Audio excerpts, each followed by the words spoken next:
I tell you this now because there is no one left to punish for speaking it. The tracks have stopped grinding. The engine no longer roars. The voices in the Vox have fallen silent, one by one, until only static remains. I sit here in the commander's cupola, my hands still gripping the targeting controls, though there is nothing left to target, nothing left to kill, and I know that I must record what happened before the cold takes me completely. Before I become just another frozen corpse in a dead machine on a world whose name I never learned. We were the crew of the Righteous Fury, a Lehman Russ battle tank in the 47th Armored Regiment of the Astra Militarum. That designation meant something once. It meant we were the Emperor's hammer, his divine wrath made manifest in blessed steel and sanctified promethium. We had served for 6 years across 4 campaigns, and we had never faltered. Commander Varak kept a tally scratched into the interior hull, 317 confirmed kills. Heretics, Xenos, traitors to the Golden Throne. We had burned them all. I was the gunner. My name was Tobin, though I have not heard anyone speak it in so long that it sounds foreign even in my own mind. I spent my days pressed against the rubber eyepiece of the targeting scope, my hands dancing across the firing controls, sending the Emperor's judgment through the barrel of our battle cannon. The heat of the weapon became my measure of righteousness. The recoil, my prayer. I knew the tank's weapons better than I knew my own heartbeat. The battle cannon's deep thunder, the heavy bolter's staccato hymn, the las cannon's crackling scream.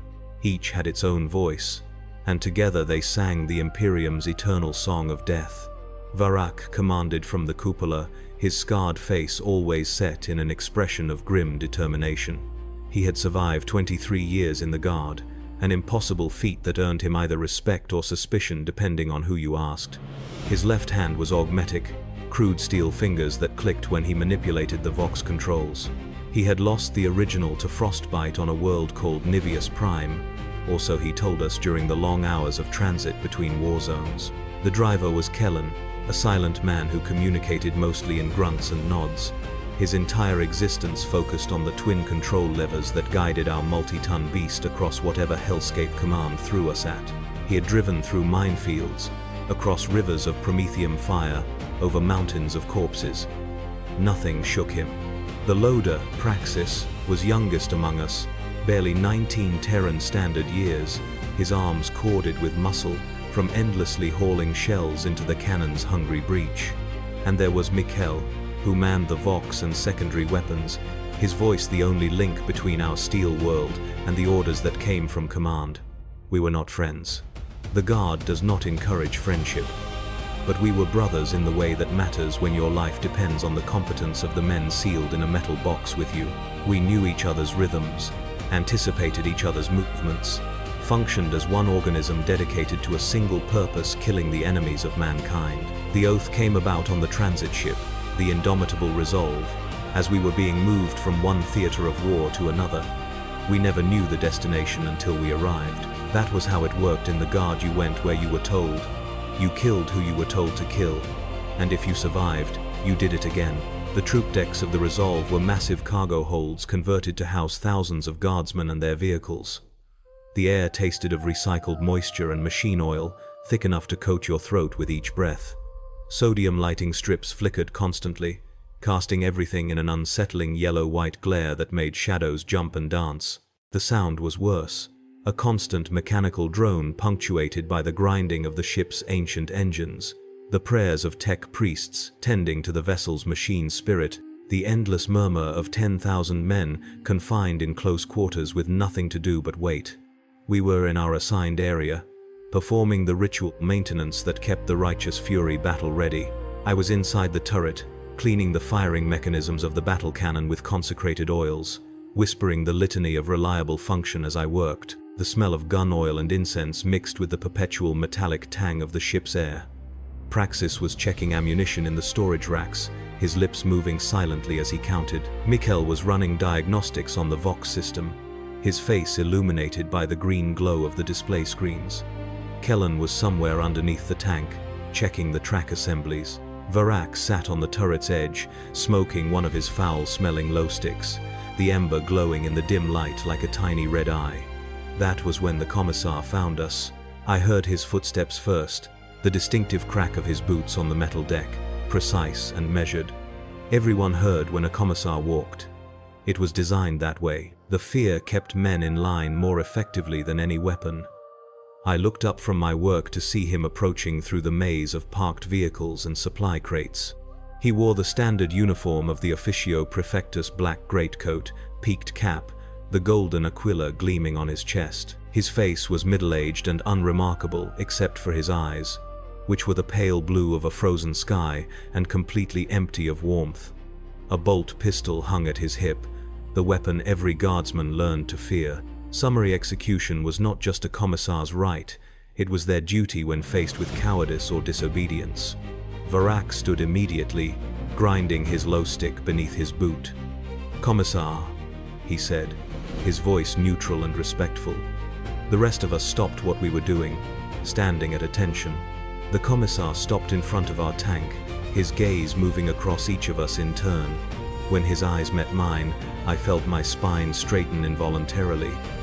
"You are the crew of tank number 47398? His voice was crisp, educated, the accent of someone who had come from one of the Hive World's Scholar Progeniums. "Yes, Commissar," Varak responded. "The righteous fury. We are ready to serve." "Your service record shows consistent performance," the Commissar said, pulling a data slate from inside his coat. The pale light from its screen made his face look corpse-like. 6 years. 4 campaigns. Low casualty rate among your crew. Acceptable kill ratios. He looked up from the slate. Acceptable, not exceptional, not memorable. Simply adequate. None of us responded.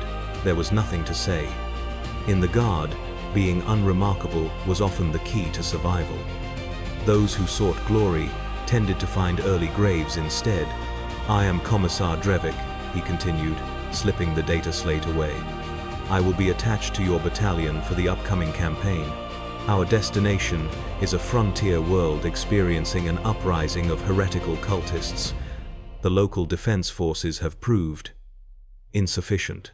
We are being deployed to cleanse the infection and restore the Emperor's light to a place that has fallen into shadow." Standard briefing. Standard campaign. We had heard variations of it dozens of times. I felt myself beginning to relax slightly, thinking that this was simply a routine inspection before deployment. Then Drevik smiled, and everything changed. It was not a pleasant expression. It was the smile of a man who had seen something amusing in our very existence, in our mediocrity, in our desperate desire to simply survive. "However," he said, "I have reviewed the casualty projections for this campaign. Command estimates 73% losses among armored units. The enemy, it seems, has acquired anti-tank weapons of considerable effectiveness. The air seemed to grow colder. 73%. 3 out of every 4 tanks destroyed. Those odds were worse than anything we had faced before. Therefore," Drevik continued, "I am implementing a new initiative. An oath of brotherhood among tank crews. A sacred vow before the Emperor himself, that you will fight to the last, that you will never abandon your vehicle, that you will die in service if that is his will." He looked at each of us again. "This oath will be recorded in the battalion records. Any man who breaks it will face summary execution. Any man who attempts to abandon his vehicle, who flees in the face of the enemy, who shows cowardice when his brothers are dying, that man will not live to see the next sunrise." My throat felt tight. An oath was a serious matter in the Imperium. To swear before the Emperor was to bind your soul to your words. Breaking such an oath was not just a tactical failure, it was heresy. "You will take this oath now," Drevik said. It was not a request. Varak stepped forward. His augmetic hand clicked as he made the sign of the aquila across his chest. "I, Commander Varak of the Righteous Fury, do swear by the Golden Throne and by the God Emperor of mankind that I will serve unto death. I will not abandon my crew or my vehicle. I will fight until my last breath leaves my body. This I swear." One by one, we followed. Mikhail next, his voice steady despite the fear I could see in his eyes. Then Praxis. his youth making him seem even more fragile as he spoke the terrible words. Kellen grunted his oath in his characteristic terse manner, and then it was my turn. I stepped forward, made the Aquila, and spoke. I, Gunnar Tobin of the Righteous Fury, do swear by the Golden Throne and by the God Emperor of mankind that I will serve unto death. I will not abandon my crew or my vehicle. I will fight until my last breath leaves my body. This I swear. The words felt heavy leaving my mouth, as if each one had physical weight. I felt them settle into my chest like stones. Drevik smiled again. Excellent. Your oath is recorded and witnessed. The Emperor will remember your words, and so will I. He turned to walk away, then paused. The campaign begins in 6 days. Use that time to prepare yourselves. Prepare to prove your worth to the Imperium, or prepare to die trying. Either outcome serves the Emperor's will. After he left, none of us spoke for a long time. The weight of what we had done sat on us like the oppressive atmosphere of the ship itself. We had always known that death was likely in the Guard. We had always known that survival was temporary. But now we had spoken it aloud, made it official, bound ourselves to our deaths with chains forged from our own words. Finally, Varak climbed back onto the turret. He lit another low stick, his hands shaking slightly, the first time I had ever seen him show any sign of fear. Back to work, he said quietly. The oath changes nothing. We fight, we survive, we serve, same as always. But it was not the same. We all knew it. The oath had changed everything. The campaign began in violence, as they always did. The dropships screamed down through atmosphere thick with smoke and ash, their hulls glowing red from atmospheric friction. Inside the Righteous Fury, strapped into our positions, we felt every shudder and lurch as the ship carrying our entire armored battalion descended toward whatever hell awaited us below. The Vox crackled with prayers from the ship's tech priests, with status reports from other tanks, with the endless litanies that accompanied Imperial forces into battle. I closed my eyes and tried to steady my breathing, tried to calm the hammering of my heart against my ribs. This was not my first deployment, but fear never truly went away. It just became familiar. The landing was rough. The dropship's retro thrusters fired, slamming us against our restraints. Metal screamed. Hydraulics hissed. Then the massive rear ramp began to descend, and light flooded in wan, gray light that seemed to leach color from everything it touched. The smell hit us next, carried on the wind that howled through the opening ramp, burning promethium, rotting vegetation. Something else, something worse, that made my stomach clench, the sweet, cloying stench of mass death. Deploy. Varak's voice cut through the Vox. Kellen, get us out of this coffin. The engine roared to life, a beautiful sound after the terrible waiting. I felt the tank lurch forward, treads biting into the ramp's surface. We rolled down into a new world, and I caught my first glimpse of it through my scope. Gray. Everything was gray. The sky was a uniform blanket of cloud that seemed to press down like a physical weight. The ground was ash and broken rock, scattered with the twisted remains of buildings that might have been Imperial architecture once, but had been reduced to skeletal ruins. In the distance, I could see the jagged silhouette of what might have been a hive city, its spires broken and listing like the masts of a foundered ship. Smoke rose in dozens of places, dark columns that merged with the perpetual overcast. Formation.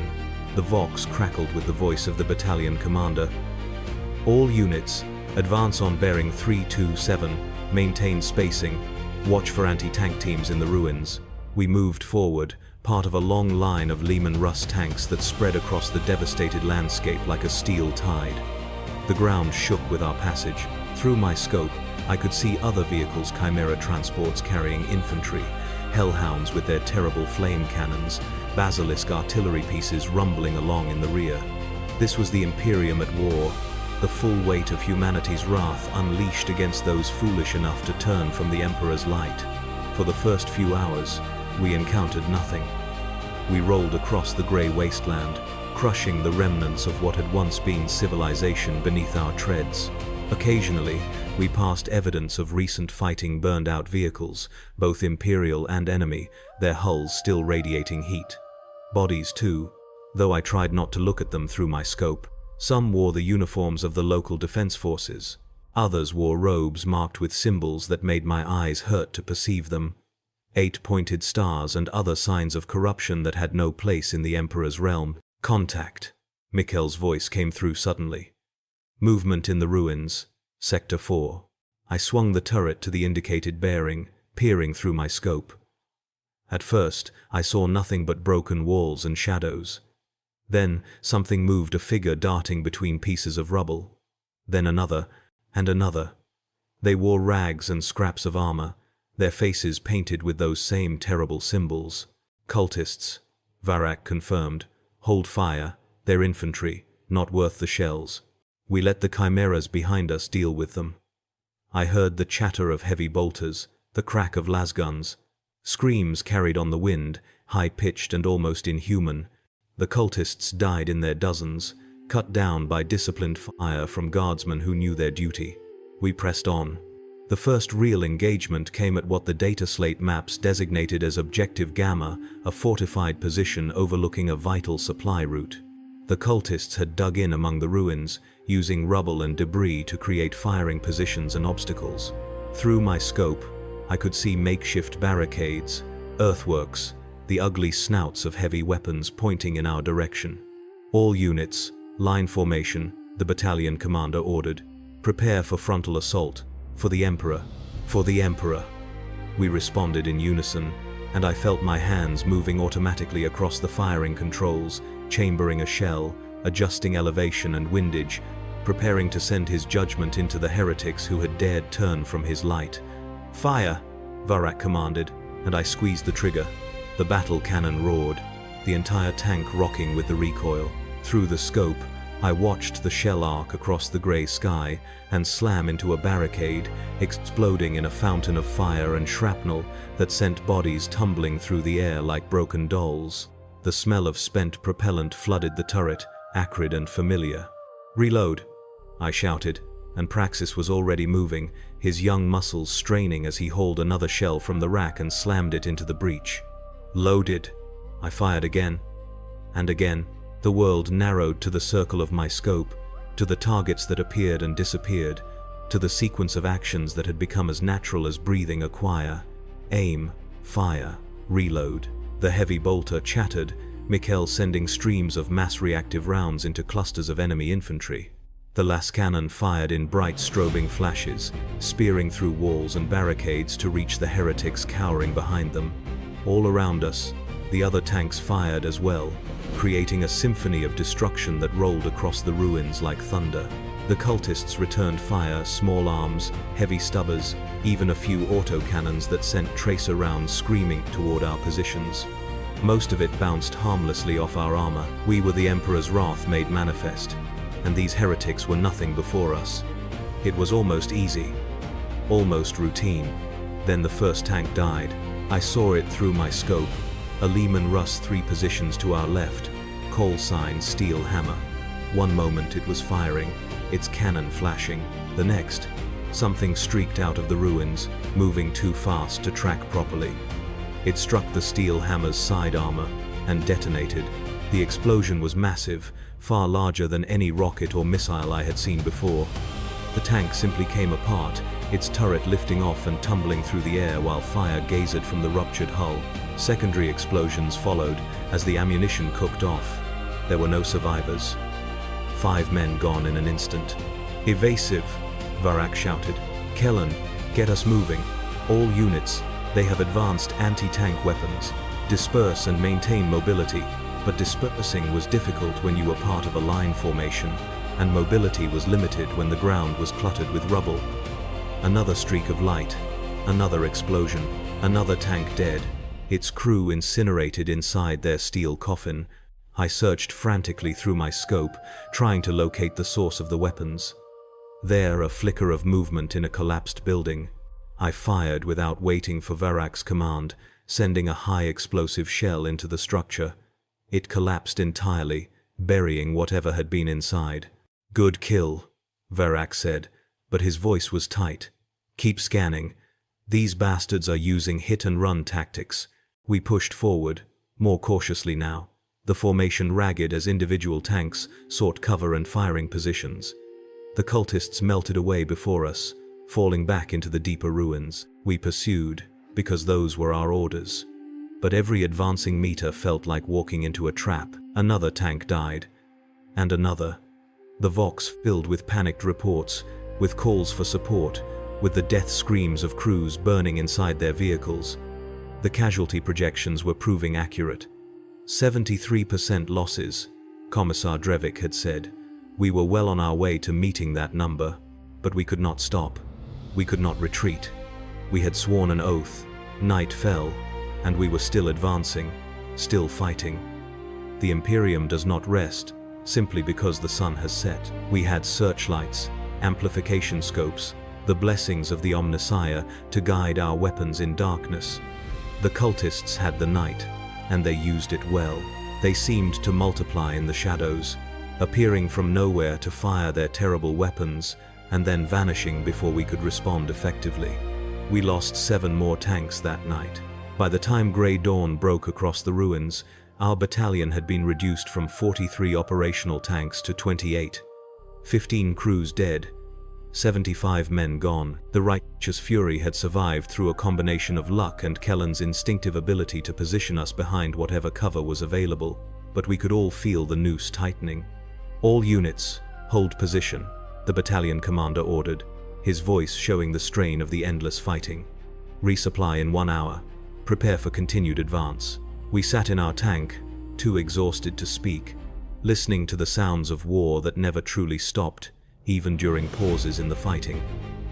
Distant explosions, sporadic gunfire, the screams of the wounded and dying, the grinding of supply vehicles bringing forward more ammunition, more fuel, more shells to feed the hungry war machine. Varak climbed out of the cupola to stretch his legs and confer with other commanders.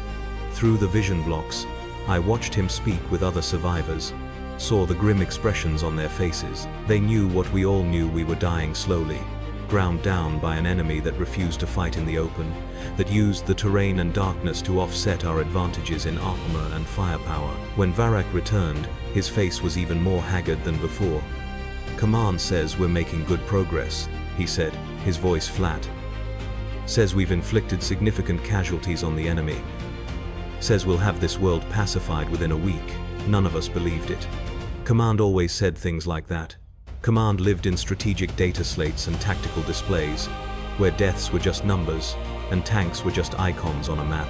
They did not smell the burning promethium, or hear the screams, or feel the heat when a vehicle beside you exploded. "Get some rations," Varak continued. "Sleep if you can. We move again in 53 minutes. I forced down some of the corpse starch rations from our supply pack, chewing mechanically while my body processed the tasteless grey matter into something resembling nutrition. The water from our tank's reserves tasted of metal and recycling chemicals, but it was wet, and that was enough. Around me, the others did the same. Mechanical motions performed by bodies that had moved beyond exhaustion into some other state where you simply continued because stopping meant death. Sleep was impossible. Every time I closed my eyes, I saw that first tank dying, saw the turret flying through the air, knew that we could be next. The oath we had sworn sat in my chest like a tumor, a constant reminder that we had bound ourselves to this death trap, that escape was not an option even if the opportunity presented itself. 42 minutes into our rest period, the enemy attacked. They came in a wave, thousands of them, emerging from ruins we thought were clear. They had been waiting, hiding, letting us penetrate deeper into the city's corpse before springing their trap. The Vox erupted with warning shouts. Alarms blared. Engines roared to life. "Mount up!"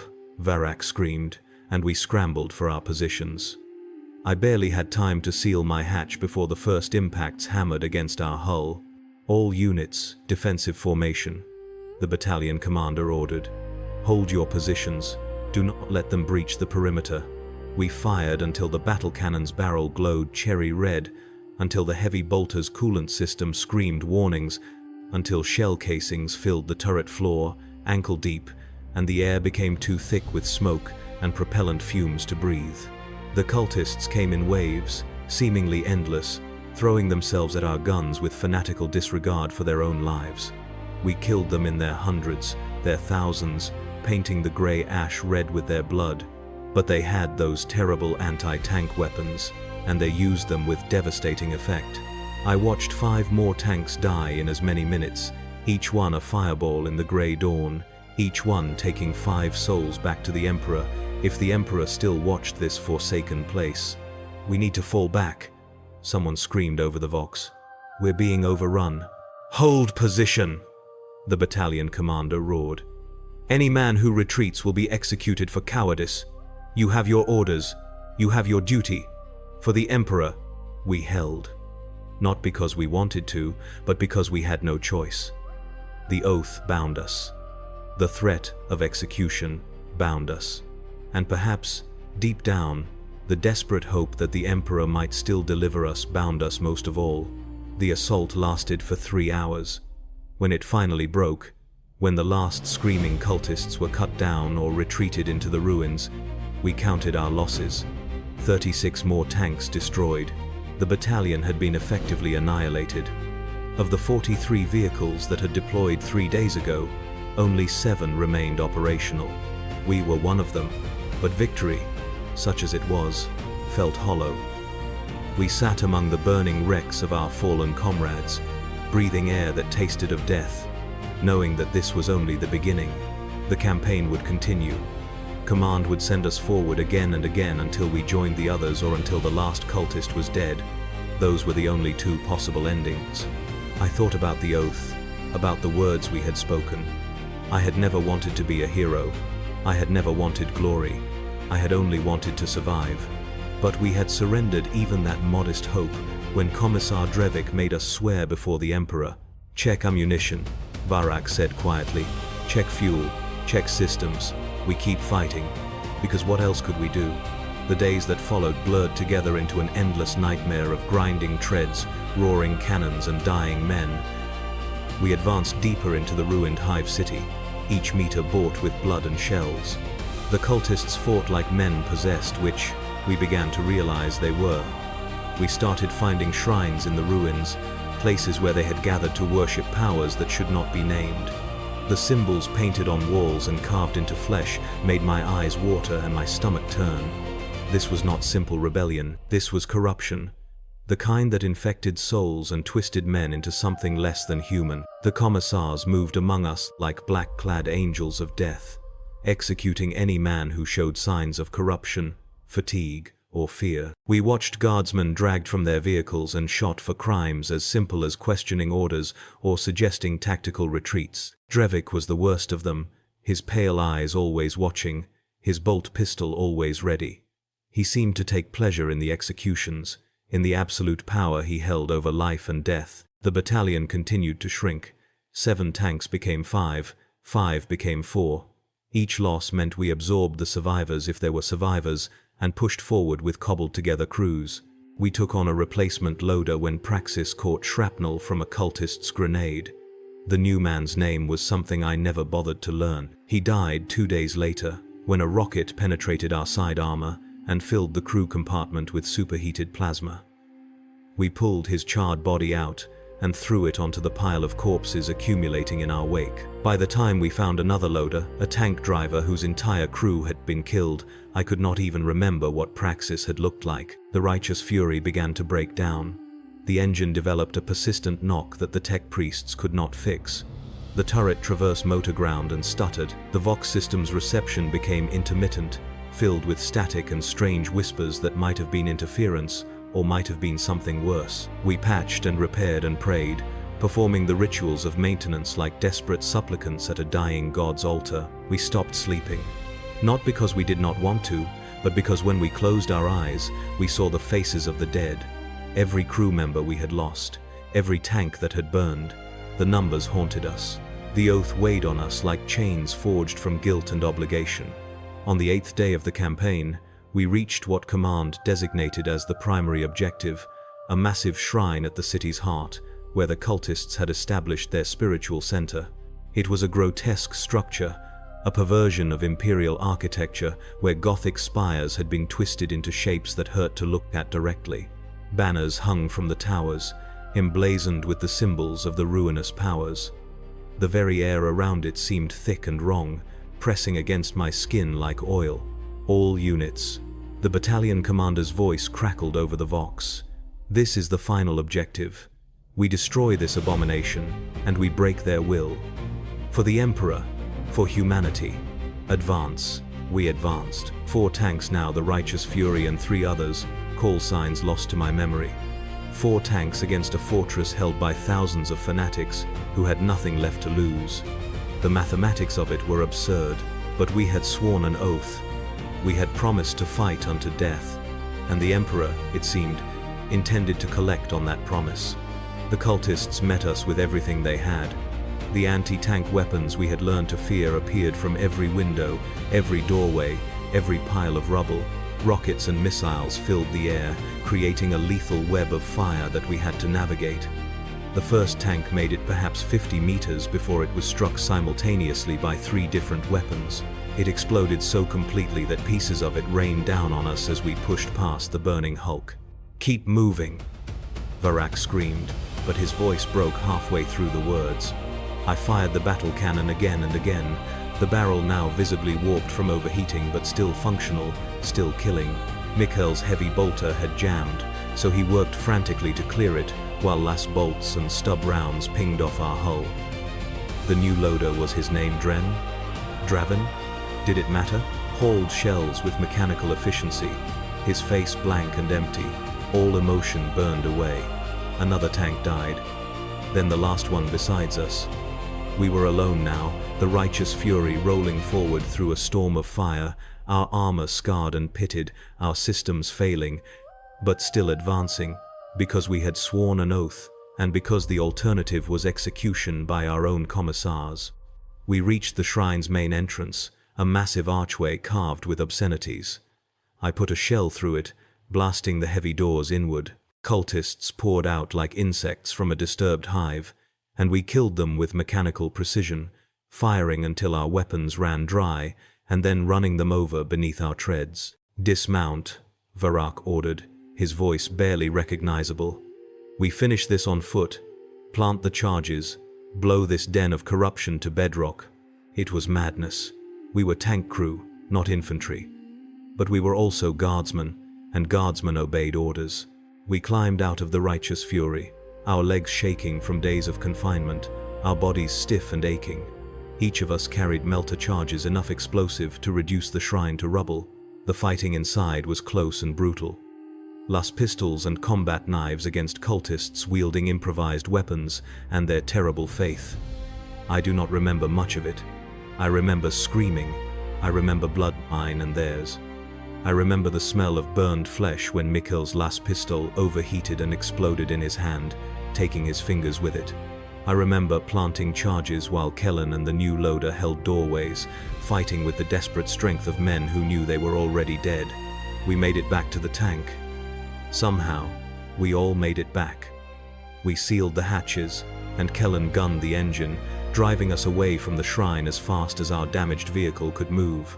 Behind us, the charges detonated in sequence, each explosion feeding into the next, creating a cascading wave of destruction that brought the entire structure down in a cloud of dust and fire. "Target destroyed," Varak reported into the Vox.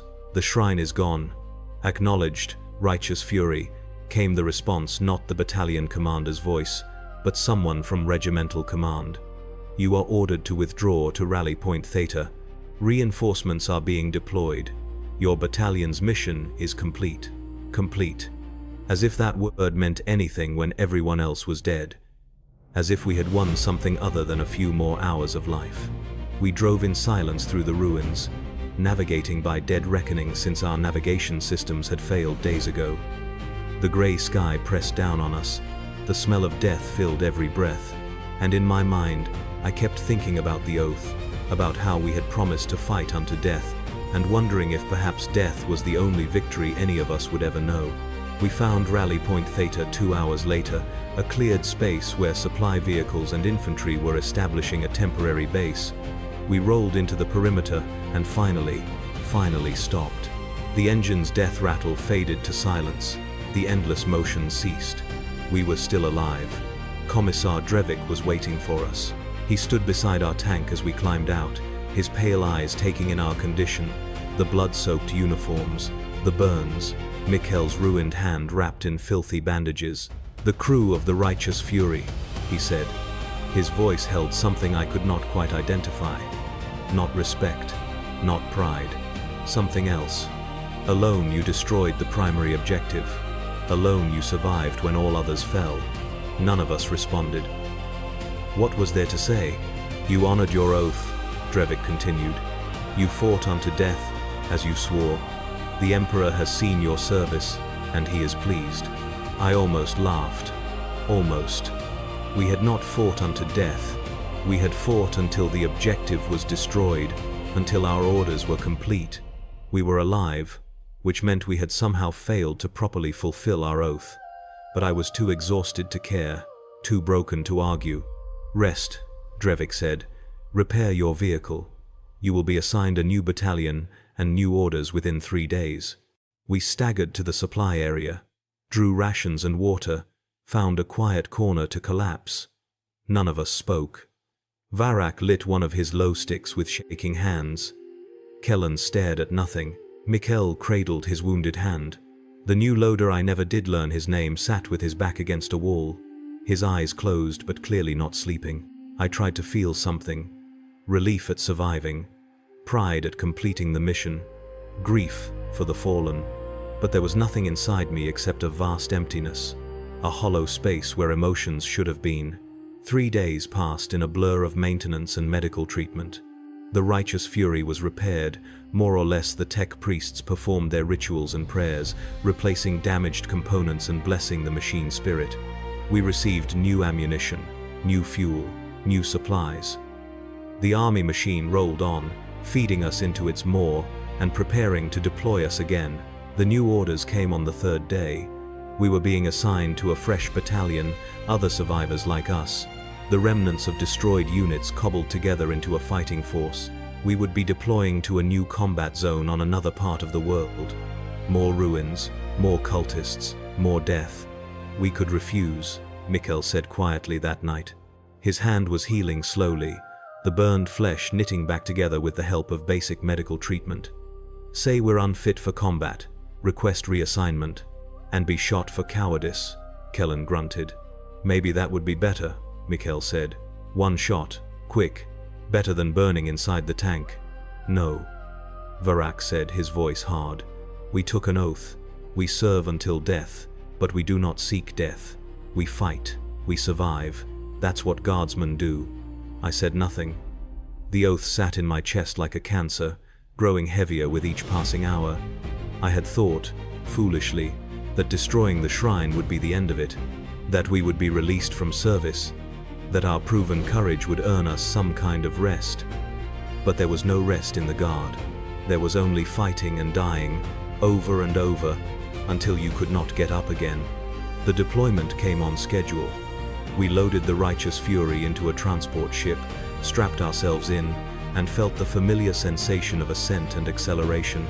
Below us, the grey world fell away, its ruins and shrines and killing grounds becoming just another forgotten battlefield in the Imperium's endless war. But we were not free. We would never be free. The oath bound us more securely than any chains. We had promised the Emperor our lives, and he would collect that debt one way or another. The second campaign was worse than the first. We were deployed to a mining colony on the planet's southern continent, where cultists had seized the Prometheum refineries and were using them to fuel their war machine. The terrain was different. Vast, open wastes, dotted with industrial complexes and extraction sites. But the fighting was the same brutal grind of armor against fanaticism. Our new battalion lasted 5 days before it was effectively destroyed. The Righteous Fury survived again, but at a cost. The new loader, I never learned his name, either died when an autocannon round penetrated our thinner rear armor and turned the crew compartment into an abattoir. Mikhail lost his other hand when an electrical fire swept through the Vox station. Varak took shrapnel in his face that cost him his left eye. We absorbed new crew members from destroyed tanks. They lasted days, sometimes hours. Names became pointless. Faces became interchangeable. They climbed into the righteous fury, performed their duties, and died. We kept fighting. The third campaign took us to an Arctic region where the cultists had fortified themselves in ice caves and frozen bunkers. Kellen died there, frozen solid at his controls when our heating system failed during a blizzard. We pulled his body out and left it on the ice because we could not spare the time for burial. His replacement was a woman named something I immediately forgot. She lasted 3 days before a mine took off our left track and sent shrapnel through her spine. Varak and I were the only original crew members remaining. Sometimes, in the brief moments between deployments, we would sit in the tank and remember the others, remember their names, their faces, their small habits that had made them individuals. But the memories were fading, worn away by exhaustion and trauma, until even Praxis's face was becoming hazy in my mind. "The oath," Varak said during one of these moments. "I thought it was just words, just something to satisfy the Commissar. But it's not, is it?" I did not answer, because I knew what he meant. The oath had become real. It had taken on a life of its own, binding us to the tank, to the fighting, to the endless cycle of death. We could not escape it, could not break it, could only endure until the Emperor finally claimed what we had promised him. The fourth campaign should have been our last. We were deployed to a hive city that had fallen entirely to corruption, its billions of inhabitants turned into a screaming horde of the damned. The fighting was apocalyptic. Chemical weapons, virus bombs, orbital bombardment. The Imperium had decided to destroy the city entirely rather than let it remain in enemy hands. Our orders were to advance through the lower hives, destroying any remaining cult strongholds before the final cleansing. It was a suicide mission, and everyone knew it. We were expected to die. The Emperor required our deaths as payment for the city's sins. We made it 3 kilometers into the hive before the righteous fury finally broke. The engine, damaged and repaired so many times, seized completely. The turret's traverse motor burned out. The main gun's firing mechanism jammed. We were immobilized in the middle of a nightmare cityscape where every shadow held enemies and every building could collapse at any moment. "Abandon vehicle," Varak said, his voice completely flat. "We'll proceed on foot, find another tank, continue the mission. Abandon vehicle." The words that violated our oath. The words that meant execution if a commissar heard them, but there were no commissars nearby. They had died hours ago when their command Chimera was hit by a cultist rocket. There was no one to execute us for breaking our oath except ourselves. We climbed out of the righteous fury for what we thought would be the last time. We stood beside it, this machine that had been our home, our weapon, our prison for so long. Its armor was scarred and pitted, painted in layers of soot and blood. Its track was partially melted from a plasma hit we had taken days ago. Its hull was covered in prayers and kill tallies and the names of the dead. "We can't leave it," I said suddenly. The words surprised me. We swore an oath. Varak looked at me with his one remaining eye. "The tank is dead, Tobin. We can't fix it. We can't move it. What do you want us to do?" "We swore," I repeated. "Unto death, we don't abandon our vehicle." Something changed in Varak's expression. Understanding, perhaps. Or maybe just resignation. He nodded slowly. "Then we stay." We climbed back into the righteous fury. We sealed the hatches. We sat at our positions, surrounded by the familiar smells of oil and propellant and sweat. Outside, the battle raged on. Inside, we waited. "We could call for extraction," Mikhail said. His voice was strange, distorted by the crude augmetics that had replaced his vocal cords after the acid attack in the second campaign. "Say we're wounded, need medical evacuation." "No," Varak said. "We stay with the tank. The oath requires it." The hours passed. Then, days. Outside, the sounds of battle slowly faded as the Imperial forces withdrew, pulling back to safe positions before the final bombardment. The Vox stopped receiving transmissions. The battery that powered our internal systems began to fail. The air grew stale and thin. We should have left. We could have left. But the oath held us like gravity, like chains, like a promise to a god who never looked away. On the third day, We heard the distant thunder of orbital guns beginning the bombardment. The city shook, buildings collapsed. Fire rained from the sky. The Imperium had decided that cleansing was more important than recovery. "The Emperor protects," Varrock whispered, though I do not think he believed it anymore. The shock waves grew closer. The righteous fury rocked on its suspension. Dust and debris rained down on the hull. The heat began to build as the firestorm approached our position. This was what we had sworn to do: to stay with our vehicle, to serve unto death. The oath was being fulfilled, finally and completely. I thought, in those last moments, about how it had started, about Commissar Drevik and his pale eyes, about how we had been mediocre, adequate, unremarkable, about how the oath had been meant to inspire courage, but had instead bound us to our doom. The fire came, the hull began to glow. The air inside became too hot to breathe. And I understood, finally, what the oath had really been: not a promise to fight bravely, but a chain to bind us to our deaths. A way to ensure that we would not flee when faced with impossible odds. A tool to extract every drop of service from us before we were allowed the mercy of death. "The Emperor protects," they said. But he did not protect us. He only demanded our service, our suffering, our lives, and called it holy. The world became fire and heat and pain, and then nothing, but death, was not the end. I do not know how long I was gone. Time loses meaning when you are dead, but I came back. Not to life that mercy was denied us, but to something worse. The righteous fury had survived the bombardment. Damaged beyond any hope of repair, its hull partially melted, its systems completely dead, but it had not been destroyed, and we had not abandoned it. Our bodies remained inside, sitting at our positions as we had sworn to do. The tech priests found us weeks later, when recovery teams began salvaging what they could from the ruined city.